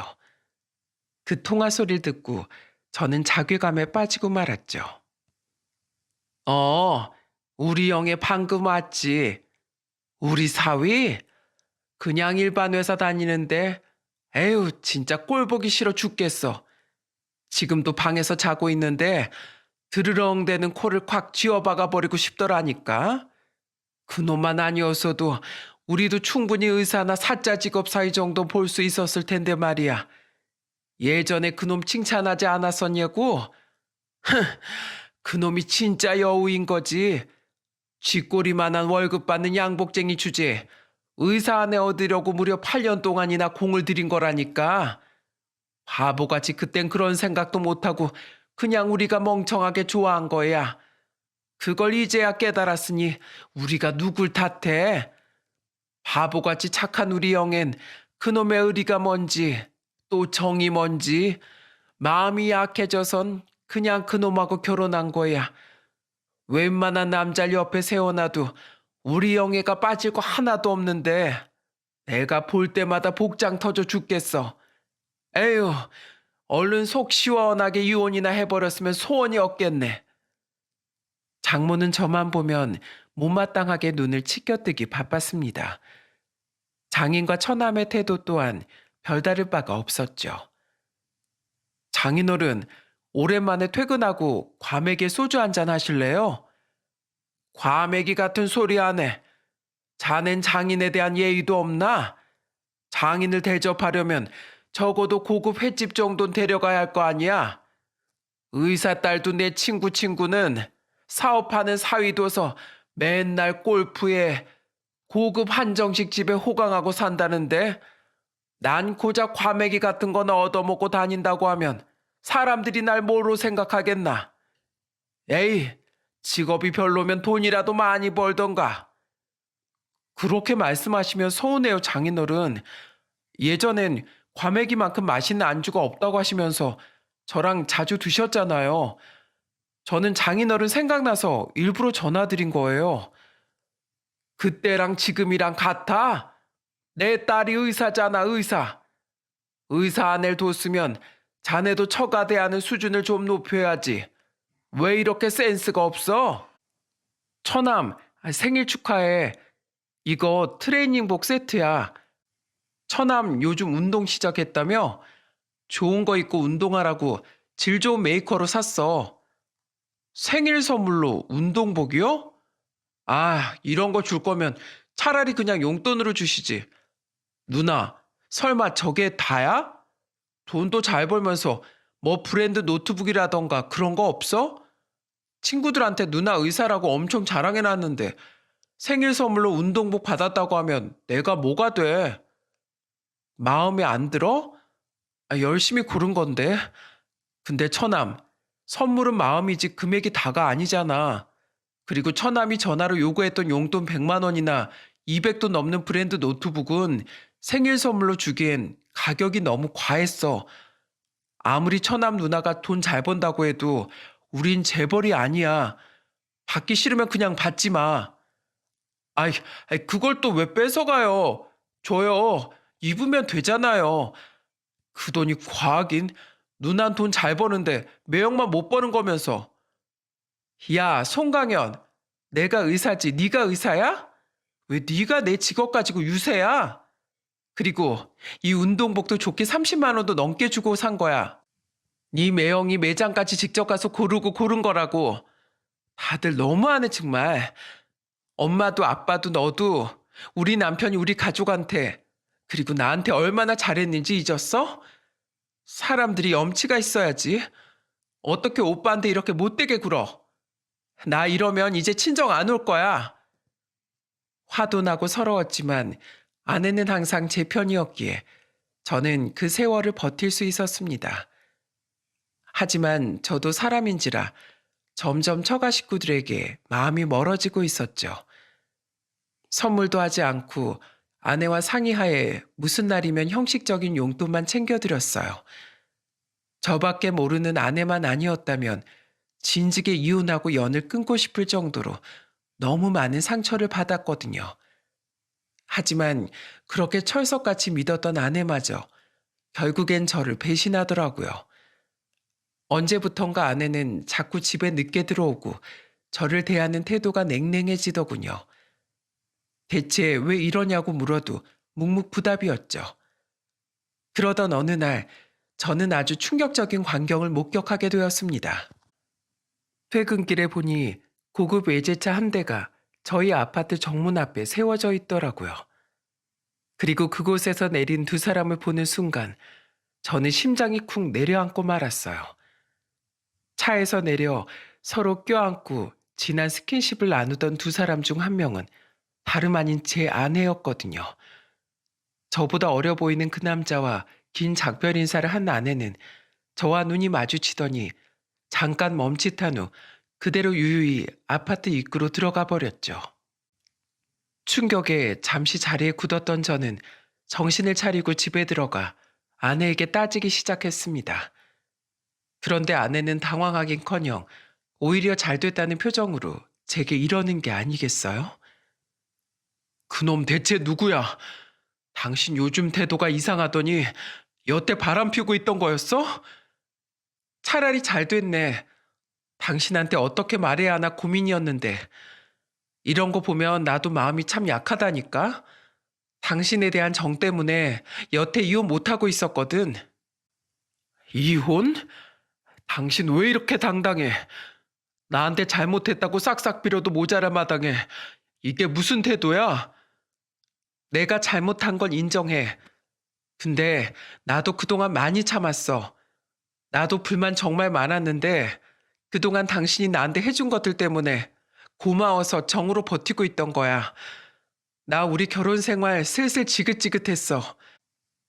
결혼 잘한 주위 여의사들은 남편이 일에만 집중하라면서 가사 도우미도 불러주고 옷장엔 죄다 명품에 휴가 땐 비싼 해외여행도 잘만 다닌다던데 난 이게 뭐야? 나도 집에 오면 아무것도 안 하고 싶고 명품도 쓸어 담고 싶어. 떼돈 벌려면 개원하는 게 답이라던데 당신이나 당신 집이나 나한테 병원 차려줄 돈도 없잖아. 나도 그러기 싫은데 주위 의사들이랑 나랑 너무 비교돼서 짜증났단 말이야. 그래서 고작 한다는 짓이 바람이야? 당신 나 평생 호강시켜준다며 살면서 나한테 받은 은혜 갚겠다며 그 결과가 이거야? 우리 고작 3년 살았어. 30년도 아닌 3년. 나도 의리 지키려고 별 볼 일 없는 당신이랑 3년이나 산 거야. 그 사람 자기 사업하면서 돈도 많이 번 사람이야. 자기한테 오면 평생 사모님처럼 살게 해주겠대. 내가 원하면 내 병원 개원도 해주겠다더라. 당신 나한테 이런 것들 다 못 해주잖아. 안 그래? 결국 당신도 돈이야? 나 배신하면 사람도 아니라고 당신 식구들한테 막 퍼붓더니 당신도 결국 사람이길 포기한 거야?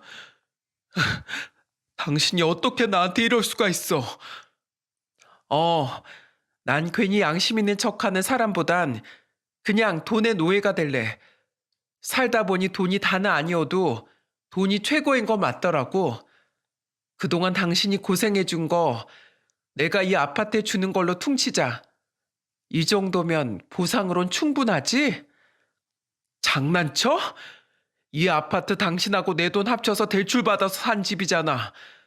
공동 명의에다 아직 대출금도 남은 이 아파트를 나한테 주고 입 싹 닫겠다고? 그것도 그렇게 적선하듯이? 3년 동안 대출금 갚는데 내 돈이 더 들어간 것도 사실이잖아. 어차피 당신 내 바람 증거 잡아서 소송 걸어도 딱히 받을 수 있는 거 많이 없는 거 알지? 위자료 대신 이 집 준다니까? 우리 사이에 애도 없으니까 더 이상 구질구질하게 굴지 말고 깔끔하게 이혼하자. 구질구질? 그래, 이혼해. 하자고. 근데 절대 당신 뜻대로 쉽게 못 해주지. 11년 가까운 세월 동안 내가 만난 여자가 고작 이 정도였다니 내 자신이 정말 한심해진다. 당신 같은 여자를 평생의 배필로 생각하고 죽도록 헌신한 내가 미친 듯이 미워져. 나 당신이나 그놈이나 절대로 가만 안 둘 거야. 알았어? 진짜 끝까지 추하게 굴래? 당신이 뭘 할 수 있는데. 당신 말대로 우리 함께한 지가 벌써 11년이야. 그 긴 세월의 끝을 이렇게 추잡하게 만들어야 되겠어? 그 세월을 그렇게 만든 건 바로 당신이야. 내일 당장 짐 싸서 나가. 안 그럼 내 손으로 직접 당신 짐 다 갖다 버릴 테니까. 제 말에 아내는 흥하고 콧방귀를 끼며 나가버리더군요. 저는 아내가 돌아오지 않은 그날 밤 내내 한숨도 자지 못하고 눈물로 밤을 지새워야 했죠. 너무 억울하고 분해서 눈물이 멈추지 않았거든요. 다음날 저는 회사에 휴가를 낸 후 심부름 센터를 찾아가 그 상간남에 대한 뒷조사를 의뢰했습니다. 너무 큰 배신감에 어떻게든 그 두 연놈을 물먹이고 싶었죠. 그리고 저는 급하게 만든 허접한 피켓을 가지고 아내 병원 앞에서 침묵 시위를 하기 시작했어요. 8년 동안 뒷바라지해준 남편을 버리고 바람 피운 의사를 어떤 환자가 신뢰하고 자신의 몸을 맡길 수 있겠습니까? 병원 앞을 지나다니던 사람들은 저를 보며 수군댔어요. 한참 뒤 저는 병원 측에서 부른 듯한 경찰에 의해 끌려 나와야 했죠. 그날 집에 들어와 보니 이미 자기 짐을 싹 빼서 보낸 듯한 아내가 팔짱을 끼고 저를 기다리고 있더군요. 당신 덕분에 나 병원장님께 불려가서 욕 한 바가지로 먹었어. 나 망신시키니까 속이 시원해? 근데 당신이 계속 병원 앞에 오면 병원이 당신을 명예훼손으로 고소할 텐데 당신 그거 감당 가능하겠어? 바보 같은 짓 그만하고 여기 이혼 서류에 서명해. 나 방금 친정으로 내 짐 다 보냈어. 이혼 서류는 내일같이 내려가기로 해. 의연한 척 하지 마. 의사도 어차피 서비스업이라 평판이 생명이라고 당신이 자기 입으로 말했잖아. 당신 지금 무섭지? 명예훼손 같은 거 겁냈으면 애초에 나 병원 앞에 찾아가지도 않았어. 두고 봐. 난 내일도 모레도 그 병원에 계속해서 찾아갈 테니까. 아내는 결국 씩씩대며 집을 나가버렸습니다. 그리고 이틀 뒤 생각보다 빨리 저는 상간남의 신산 정보를 알 수 있었어요. 그놈은 정말 제법 성공한 사업가가 맞더라고요. 나이도 아내보다 2살이나 어린데 말이죠. 심부름센터 직원이 찍어온 사진 속엔 바로 어제나 그 전날 만났는지 아내와 상간남이 손을 잡고 다정하게 웃고 있었어요. 느끼하게 웃고 있는 그놈의 얼굴을 보자 다시 부하가 치밀더군요. 월요일이었던 다음 날 저는 회사에 출근해 한동안 쓰지 않았던 연차를 몰아쓰고 싶다며 휴가를 신청했습니다. 그리곤 당장 반차를 내고 그놈의 회사로 향해 그놈을 찾아내자마자 멱살을 쥐고 흔들기 시작했어요. 그놈은 적잖이 당황한 표정으로 마구 주위를 살펴댔죠. 네가 내 아내랑 바람 피운 놈이냐? 어디 할 짓이 없어서 유부녀를 꼬여내? 어? 이거 왜 이러십니까? 놓으세요. 아, 놓으라고. 당신 이거 명백한 명예훼손인 거 몰라? 너 같은 놈한테 명예라는 게 있긴 하냐? 그러는 넌 내 인생을 훼손시켜 놓고 밥이 입으로 넘어가든? 이 빌어먹을 자식아. 결국 저는 참지 못하고 그놈에게 주먹을 날려버렸습니다. 그리곤 경악을 한 그놈 회사 직원들을 향해 큰 소리로 소리쳤어요. 이 회사 대표라는 이 자식 엄청난 파렴치 아닙니다. 유부녀인 내 아내를 꼬여낸 천벌을 받을 인간이에요. 이런 비도덕적인 놈이 여러분에겐 도덕성을 지키던가요? 다들 항상 경계하세요. 자기 탐욕을 위해서라면 남의 아내를 뺏는 짓 따윈 아무렇지도 않게 저지른 놈이니까요. 당신 언젠가 분명 내 눈에 피눈물 흘리게 한 대가 치르게 될 거야. 이딴 회사 얼마나 잘 되나 보자. 어? 당신 같은 인간이 하는 일은 하나도 빠짐없이 죄다 망해버려야 돼. 선생님, 그만하세요. 회사에서 이러시면 곤란해요. 김주임, 얼른 건물 경비원 좀 불러줘. 다투는 과정에서 저 또한 그놈의 주먹에 몇 대나 얻어맞기도 했어요. 저는 결국 직원들의 손길에 의해 그놈에게서 떨어져야 했고 뒤늦게 달려온 건물 경비들의 손에 끌려나갔습니다. 건물 내 다른 회사 사람들은 모두 나와서 그런 저를 구경하고 있었죠. 저 회사 대표 유부녀랑 바람 피웠나 봐. 세상에 생긴 거 멀쩡하게 생겨가지고 이 어깨 바닥 좁은데 금방 소문나겠네. 이 건물에 이쪽 계통 회사들 엄청 많이 들어와 있잖아. 이야기를 들었는지 그날 저녁 처가 식구들이 전부 저를 찾아왔더군요. 장모라는 인간은 제게 휴지 과까지 던지며 마구 소리쳐댔죠. 거기가 어디라고 찾아가? 우리 집 귀한 사이 될 사람을 자네가 뭔데 망신시켜? 사위요? 벌써부터 전 당신들 사이도 아니다 그거예요? 당신들도 그놈 존재 다 알고 있었던 거냐고요? 나 내일 초부터 자네가 우리 집 사위랍시고 들어온 거 자체가 마음에 안 들었어. 결혼도 서로 수준이 맞아야 잡음이 없는 거야. 가뜩이나 이 비싼 아파트를 자네한테 준다는 것도 배알 꼴려 죽겠는데 이제 내 딸하고 내 사위 앞길까지 망치려고 들어? 사람이 가진 게 없으면 성질만 더러워진다더니 자네가 딱 그 꼴이구먼. 추태 그만 부리고 이제 얌전히 이혼해. 기왕 추태 부린 김에 미친 척 좀 더 해보죠 뭐.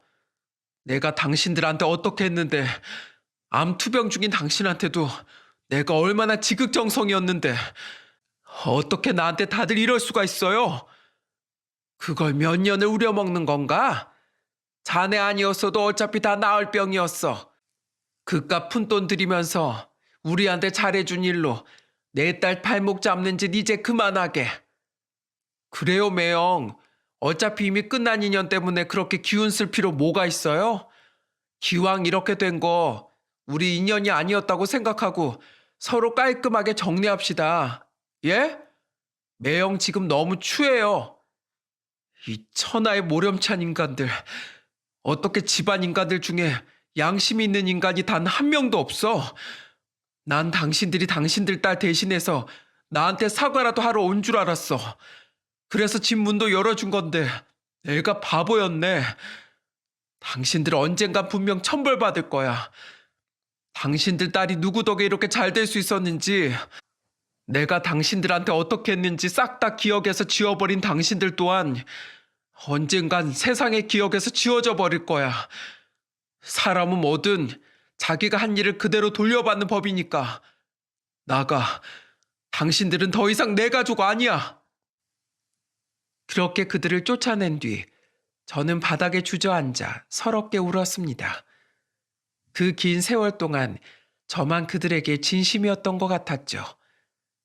그 뒤 저는 몇 번 더 아내의 병원 앞에 가서 시위를 했습니다. 몇 번이나 경찰에 끌려가면서도 저는 시위를 멈추지 않았고 결국 병원장이라는 사람이 저를 따로 불러서 이러더군요.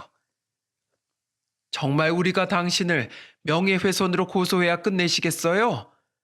하세요. 근데 제가 처벌받는 게 빠를까요? 아니면 병원 이미지에 크게 타격을 받는 게 더 빠를까요? 원하시는 게 뭐예요?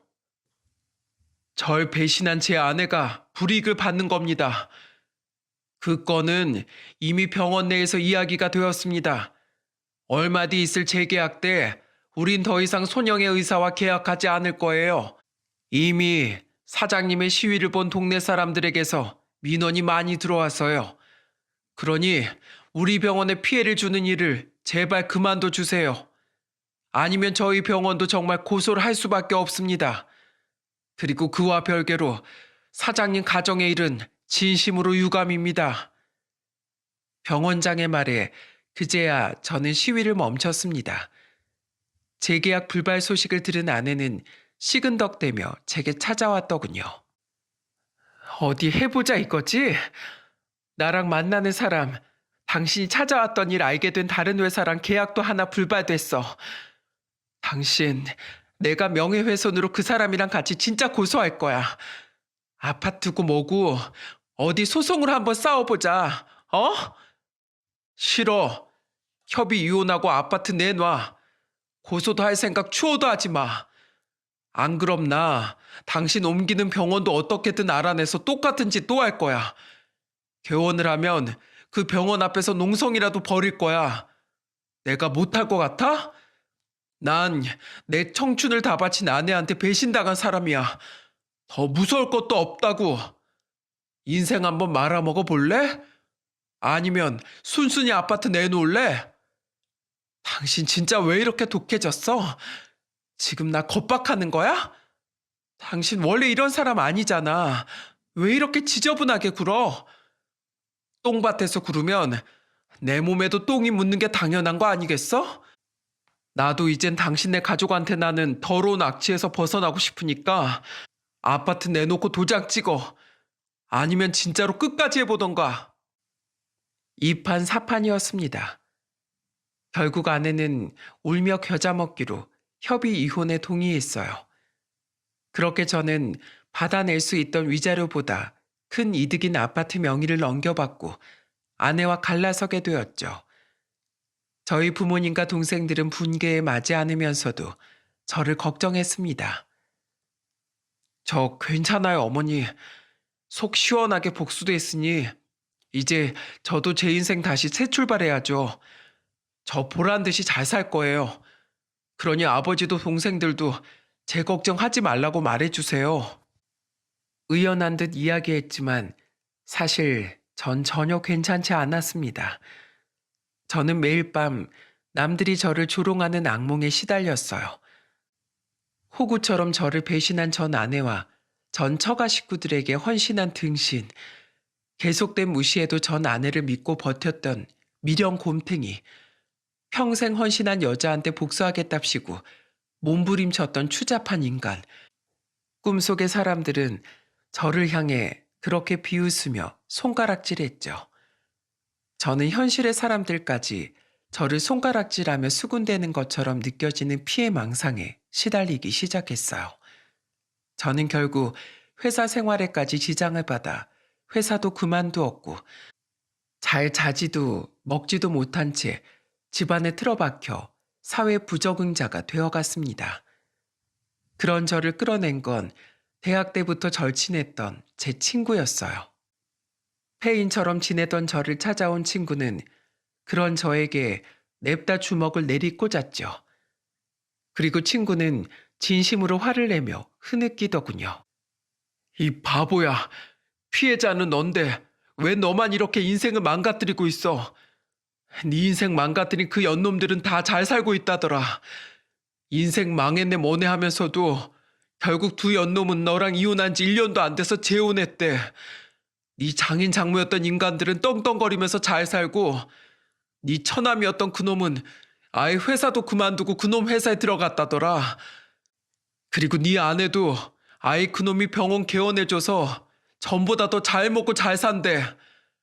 근데 왜 너만 이러고 있어야 되냐? 정신 차려. 네 부모님을 생각해서라도. 그놈들이 너 이렇게 된 거 알면 퍽이나 지들 행동을 후회하겠다. 오히려 저런 놈 빨리 쫓아내길 잘했다면서 박수치겠지. 너 그 꼴 보기 싫으면 정신 차려. 그놈들한테 보란 듯이 더 잘 살란 말이야. 알았어?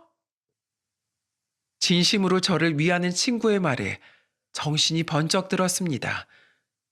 또한 저와 다르게 승승장구하고 있다던 그 집 인간들 때문이라도 이를 악물고 다시 새 출발을 해야겠다고 결심했죠.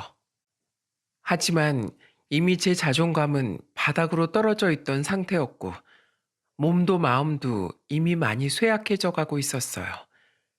친구는 그런 저를 위해 한 심리 상담센터를 예약해 주었습니다. 그리고 그곳에서 저는 제 인생을 바꿔줄 은인을 만나게 되었죠. 강영식 씨에게 일어난 모든 일이 다 스스로가 어리석어서 생긴 일이라는 생각부터 차근차근 버리셔야 돼요. 피해자는 피해자일 뿐 피해를 당한 이유를 본인 안에서부터 찾으시면 안 됩니다. 내가 피해자라는 걸 분명히 인지하고 내 안에 있는 문제를 찾는 건 그 다음 문제예요. 오늘은 기분이 좀 어떠세요, 영식 씨?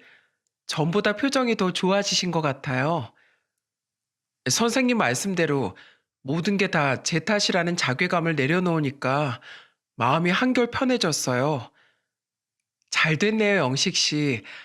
이젠 그들에 대한 화를 영식 씨 스스로를 위해서 내려놓아 보세요. 그들의 행동은 잘못됐지만 한편으론 탐욕 때문에 영식 씨의 선의를 욕심과 어리석음이라고밖에 치부하지 못하는 불쌍한 사람들이에요. 그리고 그들은 결국 영식 씨라는 보석을 잃게 된 거예요. 진정 불쌍한 사람은 그들에게서 벗어난 영식 씨가 아니라 그들이라고 생각하세요. 그 사람은 바로 심리 상담가 선생님이었어요. 저보다 5살 어렸던 그분은 항상 제 자존감을 높여주고 세상을 바라보는 시선을 선하고 긍정적으로 바꿀 수 있도록 도와주셨죠. 그건 물론 그분의 일이었겠지만 사람을 바라보는 따뜻한 눈빛과 부드러운 말투에서 저는 그분이 굉장히 선한 사람이라는 걸 느낄 수 있었어요. 그렇게 첫 상담을 시작으로 저는 약 1년간 그 센터를 다니게 되었고 용기를 낸 저의 되시 끝에 우린 1년의 연애를 끝으로 결혼을 하게 되었죠. 새 아내를 위해서 저는 한 번 더 결혼식을 올렸는데 그때 사회를 봐준 친구가 바로 저를 그 센터에 등록해준 그 친구랍니다. 저는 감사의 마음으로 신혼여행 때 그 친구에게 고급 양주를 선물해 주었어요. 돈 봉투를 건넸지만 친구가 화까지 내며 거절했었거든요. 한편 재혼 전 저는 프랜차이즈 사업을 시작했습니다. 아파트를 팔고 작은 집으로 옮기며 그 돈으로 사업 자금을 마련했죠. 어둠 속을 헤매던 제게 손을 내밀어주고 할 수 있다고 용기를 준 지금의 아내 덕분에 저는 새로운 도전을 할 수 있었어요. 그리고 그 결과 저는 조금씩 도약을 할 수 있었고, 41에 뒤늦게 얻은 아들이 3살이 되었던 해 서울 중심의 아파트 자가로 다시 이사 갈 수 있을 만큼 제법 성공해 있었습니다. 작은 빌라에서 아파트로 입성한 날, 저는 아내를 끌어안고 말했어요. 내가 여기까지 재기할 수 있었던 건 다 당신 덕분이야. 나에게 힘을 준 당신이 아니었다면 난 여태껏 방 안에 틀어박혀서 인생의 실패자로 살고 있었을 거야. 한 번 결혼에 실패했던 사위를 아무 편견 없이 받아주신 당신 부모님께도, 처제에게도 나 살면서 정말 잘할게. 그리고 무엇보다 당신 눈에 눈물 낼 일 없도록, 그리고 우리 아이를 잘 키울 수 있도록 나 최선을 다해서 열심히 살 거야. 그러니까 항상 내 옆에서 지켜봐줘. 나랑 결혼해줘서 고마워, 여보. 당신이 멋진 사람이니까 여기까지 올 수 있었던 거예요. 그런데도 당신은 공을 나에게 다 돌려주는 좋은 사람이기까지 해요. 그런 당신과 결혼할 수 있어서 감사한 건 오히려 나인걸요? 내가 당신 더 행복하게 만들어줄게요. 아내는 하늘에서 내려온 천사가 아닌가 싶을 정도로 어질고 착한 사람이었습니다. 사업에 성공한 전 그런 아내와 아들과 함께 꿈만 같은 매일을 살게 되었죠. 저를 비참하게 버렸던 전 처가 식구와 전 아내에 대한 생각은 점차 잊으며 말입니다. 사업이 어느 정도 자리를 잡자 저는 아내의 권유로 봉사활동을 다니게 되었어요. 우리가 살면서 알게 모르게 얼마나 많은 사람들의 도움을 받았어요. 받은 만큼 세상에 돌려주는 게 저는 사람의 도리라고 생각해요. 봉사를 하면 분명 당신에게도 좋은 일들로 다시 돌아올 거예요. 비록 쉬는 날 몸을 일으키는 것이 고되긴 했지만 난생 처음 시작한 봉사는 넘치는 보람을 제게 안겨주었습니다. 저는 꾸준히 소외계층을 후원하며 연탄 봉사, 고암 봉사 등 아내와 함께 많은 봉사를 나갔어요. 그렇게 정신없이 살다 보니 어느덧 전 아내와 이혼한 지 12년이라는 시간이 흘렀더군요. 그해 어느 날 저는 아내를 따라 이번엔 난생 처음 무료 급식 봉사를 나가게 되었습니다. 그리고 그곳에서 전 생각지도 못한 인물들을 만나게 되었어요. 많이 드세요, 어르신. 아이고, 오늘은 고기 반찬이 많네요. 복 받으실 겁니다, 사장님. 어르신도 복 많이 받으세요. 많이 드시고 항상 건강하세요. 아내와 나란히 서서 무료 급식을 나눠준 지 20분 정도 지났을 때였어요. 줄지어 있던 한 할머니와 할아버지가 연신 고개를 굽신거리며 제게 식판을 내밀더군요. 그리고 그 두 사람의 얼굴을 본 저는 뒤로 나자빠질 뻔했습니다. 밥 좀 많이 주세요, 사장님. 저랑 남편이랑 이틀이나 굶었어요. 특히 그 고기 반찬 좀 많이 부탁드립니다.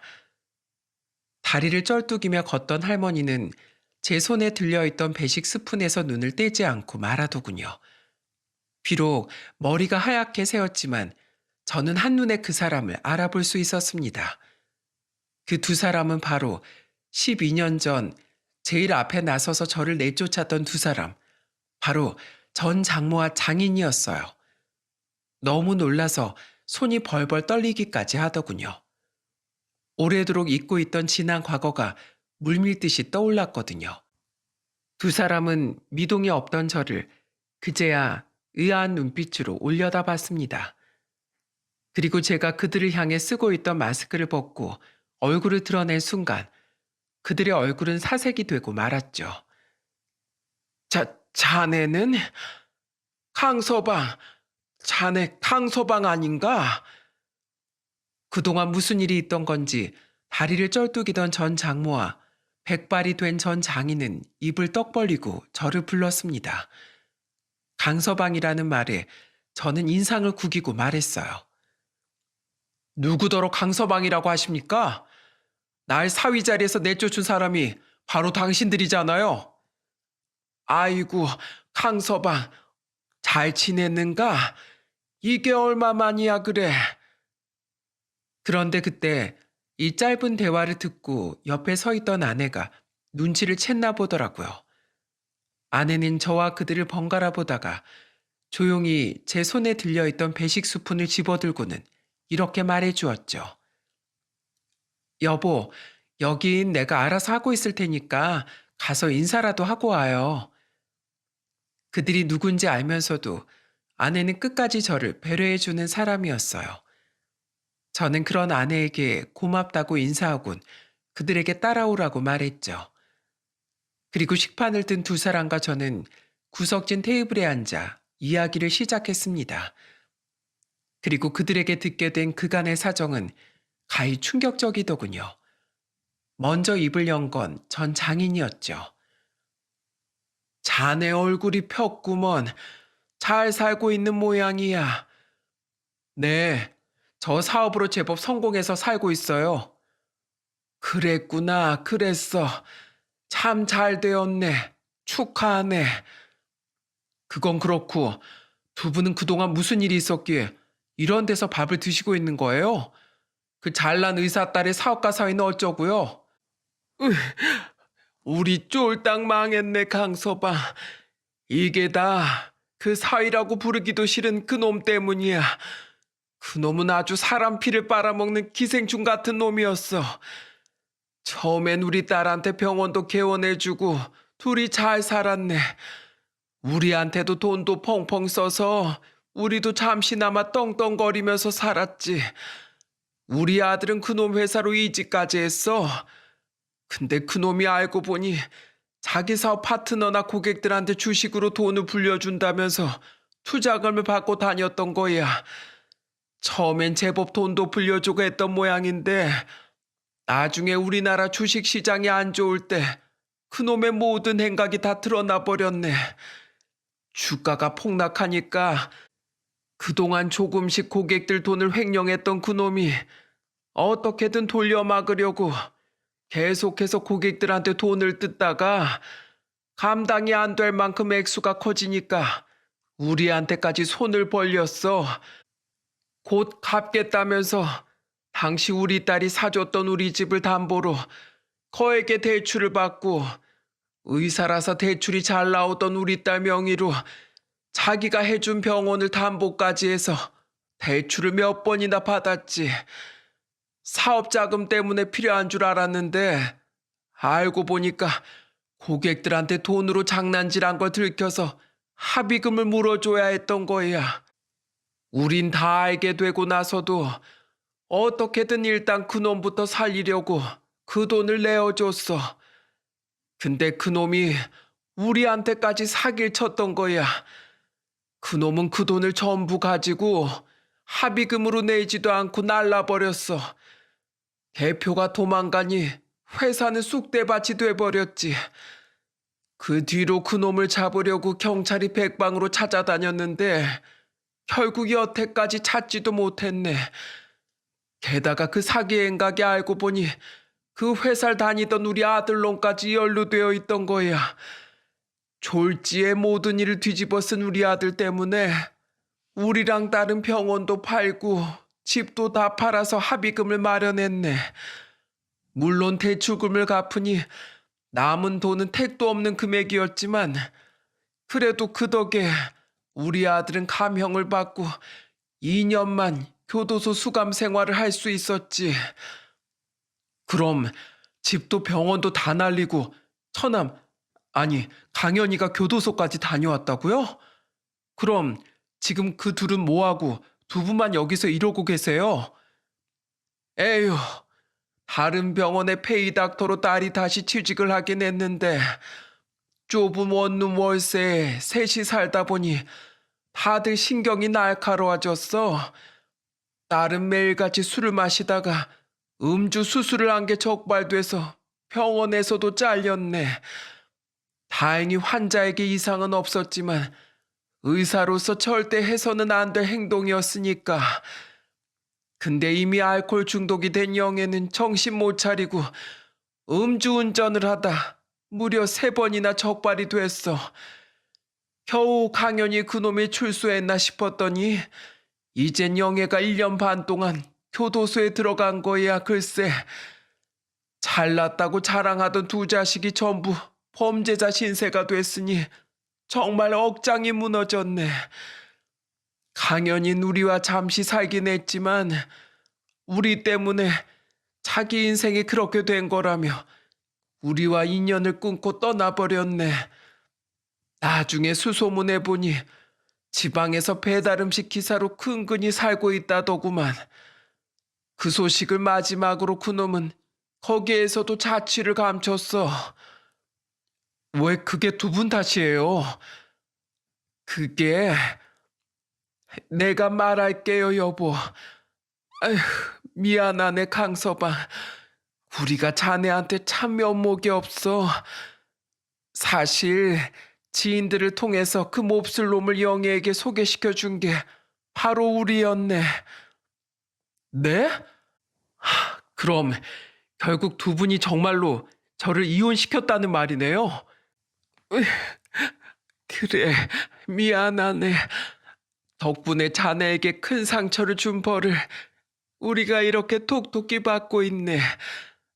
아들이 떠난 후 충격으로 우리 양반은 병원 신세까지 져야 했어.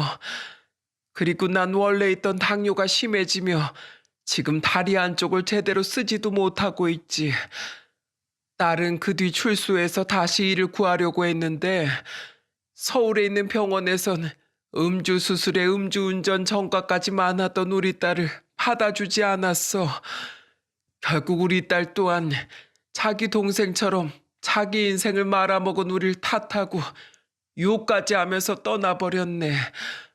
그러더니 나중에 돈 좀 있냐면서 우리한테 전화를 딱 1번 걸었는데 외딴 지방에서 겨우 일자리를 구해 의사로 일하다가 알코올 중독 때문에 손이 떨려서 잘리게 됐대. 에휴, 맨날 술 냄새 풍기며 손을 덜덜 떠는 애를 어느 병원에서 의사로 받아주겠는가. 결국 의사 인생이 끝나고 딸은 한 식당 주방에서 설거지 일을 하게 됐는데 그 식당에 있는 현금을 조금씩 훔치다가 걸려서 돈을 물어주게 생겼다면서 돈을 빌려달라고 전화 왔던 거야.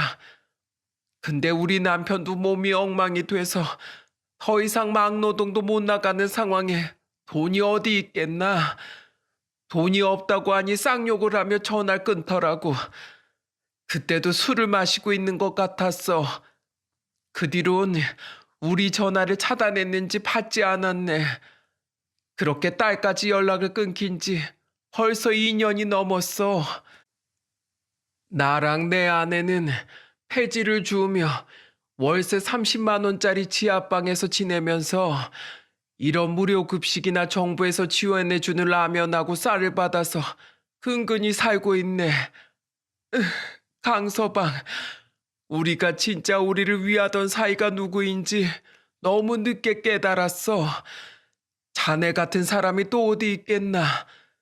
그런 자네를 내친 우리에게 천벌이 내려진 게야. 우리 손으로 우리 집안을 쑥대밭으로 만들 썩을 놈을 집안에 들인 걸세. 강서방, 우리가 너무 사람 보는 눈이 없었어. 늦었지만 자네에게 진심으로 사과하네. 아직도 우리 집엔 자네가 사다 줬던 내 안마기가 남아있다네. 그걸 보면서 우리가 과거를 얼마나 후회했는지 모르네. 정말 미안하네, 강서방. 어리석었던 우릴 용서해주게. 그러게 사람이 마음을 곱게 썼어야죠. 온 마음을 다해 가족으로서 최선을 다한절 왜 그렇게 버리셨어요? 아무리 돈에 눈이 멀었다고 해도 그렇지. 그때 제가 얼마나 죽고 싶었는지 알아요? 됐고요. 당신들은 더 이상 저랑 상관없는 사람들이에요. 제가 더 이상 2분 사이가 아니듯 2분도 저랑 아무 상관없는 사람들이라고요. 저한테 용서 비셔도 2분께 간쓸게 다 퍼드렸던 전 이제 없어요. 사정은 안타깝지만 감사함을 모르는 두 분을 저는 더 이상 돕지 않을 겁니다. 그러니 앞으로는 누구에게 도움을 받던 간에, 아니, 이 무료 급식을 두 분께 드리기 위해 노력한 사람들에게라도 감사함을 절대 잊지 말고 사세요. 눈앞의 탐욕 때문에 고마움을 잊고 인간된 도리를 저버렸던 두 분의 행동에 대한 대가가 얼마나 잔인했는지 절대 잊지 마시라고요. 전 앞으로 이 봉사는 더 이상 안 나올 테니 괜히 여기 와서 저 찾지 마세요. 갈게요. 미안하네, 강서방. 부디 자네라도 몸 건강히 잘 살게. 애써 냉정하게 말하고 돌아서자마자 제 눈에서 눈물이 툭 하고 한 방울 떨어지더라고요. 그렇게 눈이 벌개진 채 돌아온 제게 아내는 가만히 지갑을 열어 30만 원을 쥐어주더군요. 이게 뭐야? 자세한 사정은 모르지만 어떤 상황인지는 알겠어요.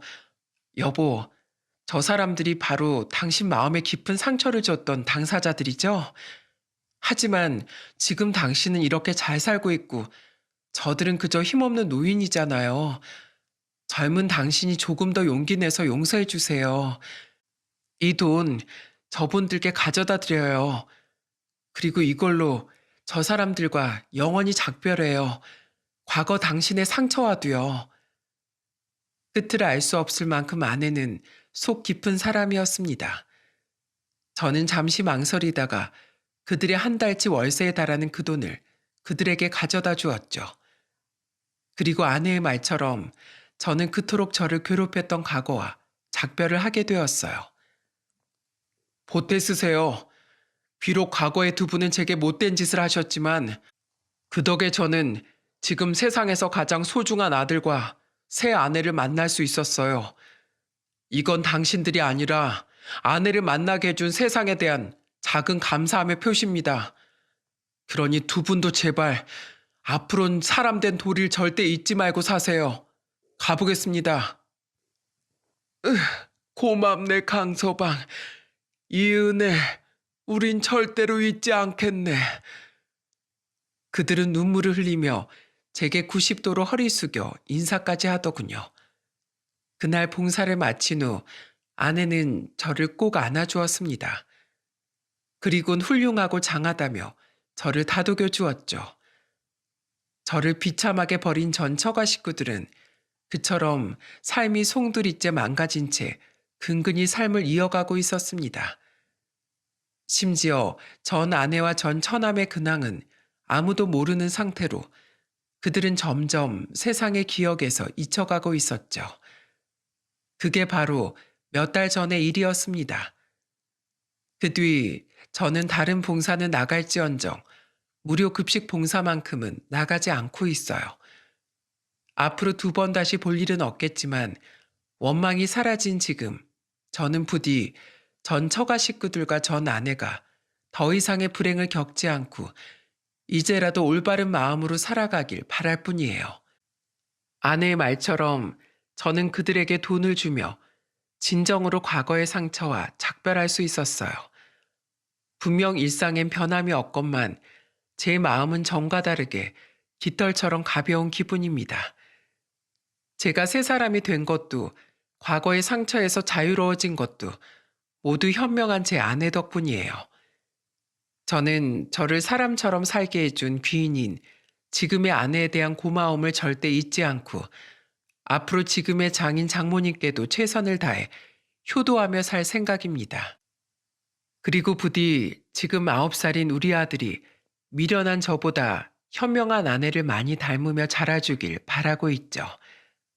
여러분, 감사는 선을 높이고 악을 낮춘다는 말이 있습니다. 감사가 인간의 성품을 좋은 방향으로 바꿔준다는 뜻이죠. 그러니 많은 분들께서 제 사연을 듣고 항상 감사의 마음을 가지고 선하게 살아가셨으면 하는 마음에 저는 이 사연을 보내게 되었습니다. 오랜 고마움 따윈 아무렇게나 버려버린 전 처가 식구들과 전 아내처럼 악의 길을 걷다 몰락하지 않도록 말입니다. 감사함을 항상 마음에 품고 살아간다면 여러분의 곁엔 감사한 일들이 더 많이 생길 거라고 믿어 의심치 않습니다. 앞으로 오가는 감사 속에 세상이 봄처럼 더 따뜻해지길 바라며 이만 사연을 마치겠습니다. 감사합니다.